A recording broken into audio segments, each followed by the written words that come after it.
100 और 80 हो गया। राजस्थान में बीजेपी बहुमत के आंकड़े के पार। मध्य प्रदेश में ऐसा लग रहा है कि अब बीजेपी पूरी तरह से यह बाजी जीत चुकी है। अब आपको इन आंकड़ों पर यकीन करना शुरू कर देना चाहिए, क्योंकि 2 घंटे से ज्यादा की वोटिंग की गिनती हो चुकी है वोटों की, और अब इतनी बड़ी बढ़त बीजेपी ने मध्य प्रदेश में बना ली है कि कांग्रेस के लिए इसे पाटना अब नामुमकिन सा लगता है। 150 सीटें बीजेपी जीत रही है 230 में से। सारे रुझान हमारे पास आ चुके हैं। 115 का होता है बहुमत का आंकड़ा, 35 सीटें ज्यादा जीत रही है बीजेपी। उसी तरह छत्तीसगढ़ देखिए, छत्तीसगढ़ ऐसा लगता है बाजी फंस गई है बीजेपी के लिए, ऐसा लग रहा है।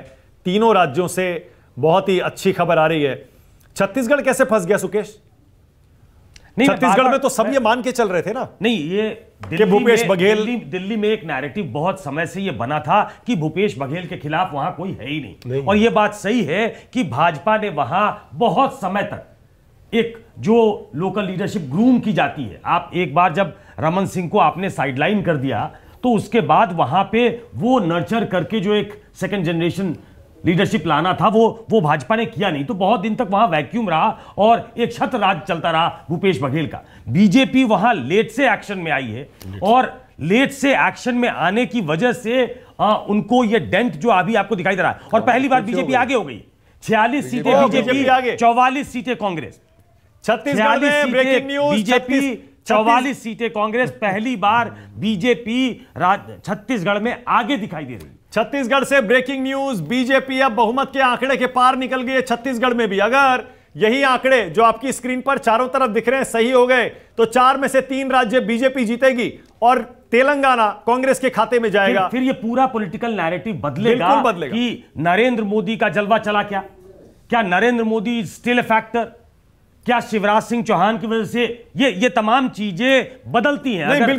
अगर मध्य प्रदेश में जीतते शिवराज और बाकी जगह हार होती तो वो शिवराज सिंह की एक छत्र जीत बताई जाती। बिल्कुल, इसका ये मतलब नहीं है कि शिवराज सिंह को क्रेडिट नहीं मिलना चाहिए, लेकिन ये तमाम जगह जीत जहां पे अब छत्तीसगढ़ में रमन सिंह नेता नहीं थे। छत्तीसगढ़ में रमन सिंह राजनांदगांव से अभी थोड़े समय पहले तक खुद पीछे चल रहे थे। तो वैसे में जो भूपेश बघेल हैं उनके खिलाफ एक एंटी इनकम्बेंसी, इसका मतलब ग्राउंड पे थी, जिसको लोग सेंस नहीं कर पा रहे थे, या बीजेपी ने लेट से सेंस किया, वो लेट से एक्शन में आई। They swung into action but very late, और इसलिए ये कांटे का मुकाबला आपको दिखाई दे रहा है। तो नरेंद्र मोदी फैक्टर पे चर्चा होगी कि क्या ये रिफ्लेक्ट करेगा आने वाले लोकसभा चुनाव में भी। क्या बीजेपी के सबसे बड़े नेता नरेंद्र मोदी आज भी स्टेट्स के लिए भी वोट कैचर हैं? क्या वो दूसरों को जिताकर ले जाते हैं अभी भी?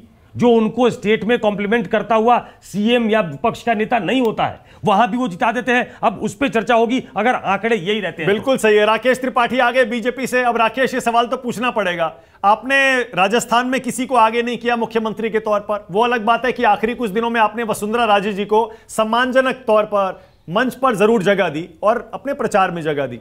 छत्तीसगढ़ में आपने कोई चेहरा आगे नहीं किया। मध्य प्रदेश में शिवराज सिंह को आखिरी कुछ हफ्तों में आपने आगे किया। क्या ये नरेंद्र मोदी की जीत मानी जाएगी अगर आप तीनों राज्य जीत जाते हैं, एमपी, राजस्थान, छत्तीसगढ़? राकेश त्रिपाठी। उसके पहले खबर दे दूं, मानक, बीजेपी ने यह सेंस कर लिया है कि उनका प्रदर्शन अच्छा होने वाला है।